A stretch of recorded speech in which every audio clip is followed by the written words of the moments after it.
Ngasi numit yung mamatong pung amaga minute kontra rom tarak patuwaida Imphal West District ki manung chanba Kurkul maning Savalekay Senjam Chirang amadi Fayeng maning Jingda Kulai Achauba Paiba Kuki Lalhouba Singna pungfam amatada attack Chatharakpa Masangak thok chanaba nong may kapluba kunja singda Assam Rifles na onsinduna nong may kapsilakpadagi kunja sing lanje narure TOMTV na tawdok thokfam dagi fangba pau amagi matung ina ngasi numit yung matung pung amarom tarakpa duwaida Kurkul maning Savalekay gi maning Jinglom da lairiba Mulai Village amadi El Faijang Village dagi kulai matik chana paiba Kuki Lalhouba Singna tampakta kumtharaktuna Kurkul maning Savalekay da nongmai round kya kapsin bahuraki Kurkul gi kunja singna su masangak thok chanaba license double barrel amadi single barrel sing sizinaduna kudhanki Maike animakta chawrakna pung amarom nongmai kapnaki tungda Assam Rifles ki Casper gari nipan thauzilaktuna blank fire tauba horakpadagi khud thokna badu lepki nakal amarom da pungfam adumaktada Senjam Chirang Maike dasu Kuki Lalhouba Singha kunja singha akan mamongda pung amarom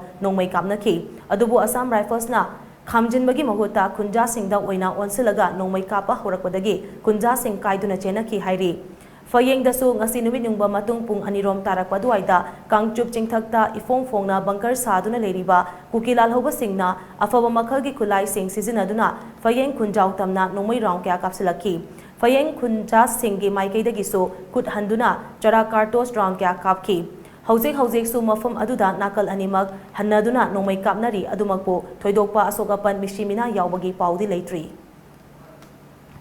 Singbangda makoina kumay haraga nongmay kamna badana tana akoina ngahak potharingai ayukta ngahak potharingai matamda ayuksida kumay haraga khunjasing maitegi khunjasingi yung mase tatana makoina hanjal tharakpadigi atuki matik yamaba yunggi maitegi yung mayamama mai thadok pigre masin maram maraga praja sing leibham leitadana liligem hangba mafam singda changsin dana yam wana praja singje lelaga leire aduna aikoi se santi pame yargadi sarkar na aikoi gi kuki milten singi suwa se atuba matamda lokthok piduna makhoi butak thok piduna aikoi se santi da mukta hanjal hanbiu haiba wafam ase thamjari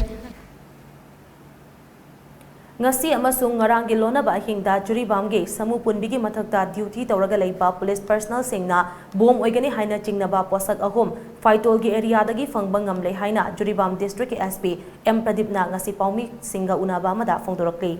Paumi Singha Unaba duda mahangna makata na hai jiribamgi samu punbigi mathakta duty tawraga leiba police personnel singna ahan bada nongmai kapagi makol taki kudakta commando team ama thazinduna makata ba irang thoktanaba cheksin thawrang lokhatki makatarakpo aina ngasi ayo pung 8 rom taba duwaida jiribam police Tamenglong police CRPF Assam Rifles amade manga suba MR gi apunba personnel chaniyangkhai rom na gularthol amade faitol gi mafam singda thiba humbagi thabak chathaki faitol khulda thiba humbagi thabak chathabada bom oiramgani chingnaba posak ahum phangba ngamki Tauksem Police Station ki OC Maratha Kamaina procedure amada ningthina sis tawraba matungda bom adu dispose tawki haina mahangna makata ki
Nongmai kapagi makhon tare herga mayamna tongnaliba ase attack toba amana attack tobagi phibamdi ude makhoi je ayamana defense ki oina nakanni mata dumaina ui aduga makhoi gi village ki kaino tobuduna akoi da support toba kamuduna hayeng asi phadana gula thoga paitolga oiba local gi oiba leaders singi praja singi oiba meeting torga thaina dagi gula thol amusung paitol gi lainariba mari the best torga santi puraksi habasi yanaraga ngasi gi kaino pung 8 dagi hoba operation asi search operation je ꯑꯩꯈꯣꯏꯅ ꯆꯥꯎꯔꯥꯛꯅ ꯄꯨꯡ 1 ꯇꯥꯗ꯭ꯔꯤꯉꯩ ꯃꯃꯥꯡ ꯑꯗꯨꯋꯥꯏꯗ ꯑꯗꯨꯝ ꯂꯣꯏꯁꯤꯟꯈ꯭ꯔꯦ